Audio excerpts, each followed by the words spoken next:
Selamat sore pemirsa, kembali Dialog Kaltim hadir untuk menemani Anda. Dialog kita pada sore hari ini bertemakan potensi Bandara Samarinda Baru. Di samping saya telah hadir Bapak Rajoki Aritonang selaku Direktur Akademi Teknik Keselamatan Penerbangan Medan. Selamat sore Bapak. Sore Mbak. Ya. Oke, begini Pak, bisa tolong dijelaskan dulu Pak, teknik keselamatan penerbangan Medan ini sebenarnya apa Pak? Baik, terima kasih. Dan juga kepada masyarakat Kaltim, khususnya Samarinda, selamat bertemu kembali. Walaupun saya pernah 2 tahun 2 bulan menjadi Kepala Bandar Udara Tumindung Samarinda, sekarang kehadiran saya adalah sebagai Direktur ATKP Medan. Apa itu ATKP Medan? ATKP Medan ini adalah lembaga pendidikan yang di bawah Kementerian Perhubungan dan langsung di bawah oleh pengasuhan BPSDMP, yaitu Badan Pengembangan Sumber Daya Manusia Perhubungan.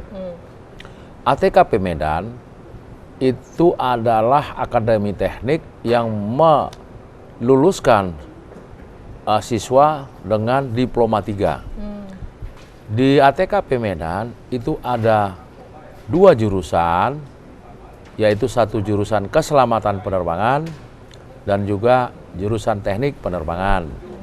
Dari dua jurusan ini ada sementara ini 3 prodi. Prodi itu artinya adalah program diploma, dan kita akan rencanakan juga beberapa program non-diploma. Program diploma tersebut adalah pengatur lalu lintas udara dengan D3.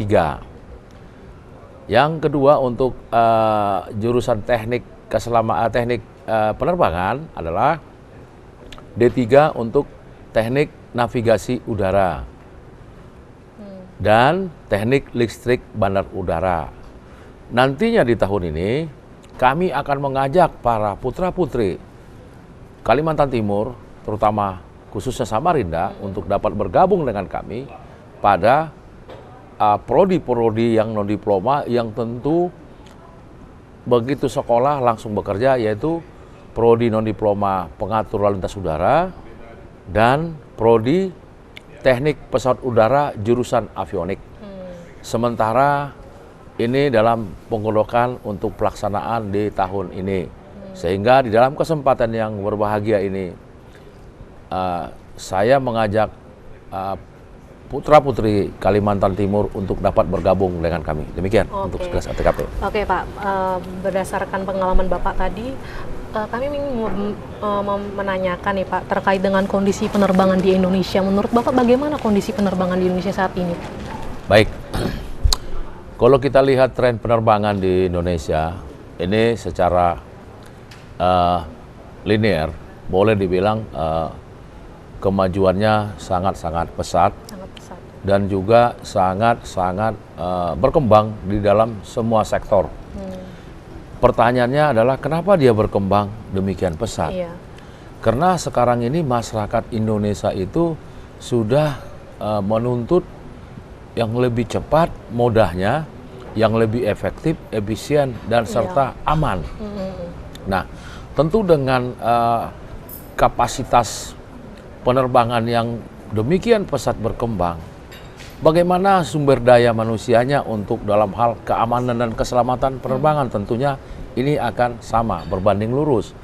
Kita tidak bisa penerbangannya berjalan tetapi tidak dijamin aman dan selamat. Nah, inilah yang sekarang tugas kami di ATKP Medan, membentuk manusia-manusia yang akan bertanggung jawab, yang akan mendukung pengoperasian keselamatan penerbangan ini, baik dalam hal di ruang udara, baik dalam hal posisi dalam bandara.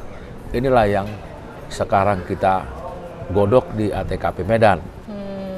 Penerbangan di dunia penerbangan di Indonesia, trennya sekarang ini sangat berkembang cepat. Kalau bisa kita lihat, penerbangan Indonesia sudah banyak membuka hub to hub, juga hub to spoke, sehingga apalagi dengan kebijakan pemerintah yang mendukung open sky, ini sangat luar biasa membuka ruang udara Indonesia ini didatangi juga oleh dari luar negeri dan juga sebaliknya penerbangan Indonesia juga terbuka untuk daerah-daerah negara-negara tetangga.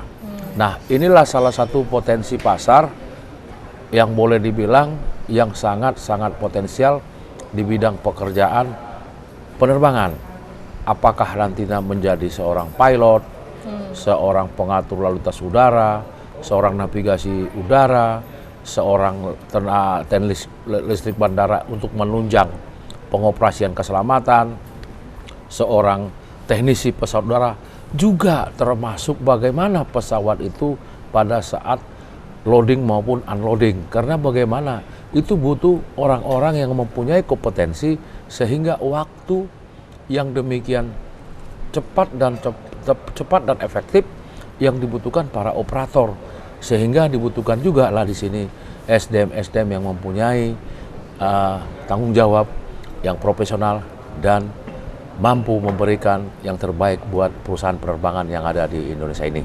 Nah, terkait tadi nih Pak, untuk di Indonesia sendiri, untuk orang-orang yang berpotensi tadi, apakah cukup atau sangat kurang Pak di Indonesia ini? Kalau kita lihat trennya, sekarang ini di Indonesia ini ada dibagi beberapa operator. Contoh misalnya saya kasih contohkan untuk ruang udara Indonesia sekarang dikelola yang namanya Air Navigation Airnav. Airnav ini adalah suatu BUMN yang baru, suatu organisasi baru di lingkungan penerbangan yang bertanggung jawab, yang memberikan keselamatan kepada pesawat terbang di saat dia posisi take off maupun landing dan posisi dia di udara. Itu satu lembaga yang butuh juga banyak tenaga-tenaga profesional, tenaga-tenaga yang akan dididik untuk bertanggung jawab. Juga boleh juga dibilang bagaimana pesawat kan harus dirawat. Pesawat itu harus dirawat, harus di maintenance, harus juga selalu diawasi dan selalu dicek. Juga itu butuh orang-orang yang profesional dalam hal pesawat terbang. ATKP Medan juga sekarang sudah berproses untuk ke arah sana. Nah, bagaimana di ground? Untuk pada saat pesawat tersebut di ground juga itu harus didukung tenaga profesional. Yang menjadi pertanyaan sekarang, akankah dunia penerbangan ini memberikan jumlah tenaga kerja yang signifikan? Menurut saya sangat-sangat signifikan. Oke Pak, kita akan melanjutkan dialog kita selanjutnya, namun akan ada komersial break berikut ini.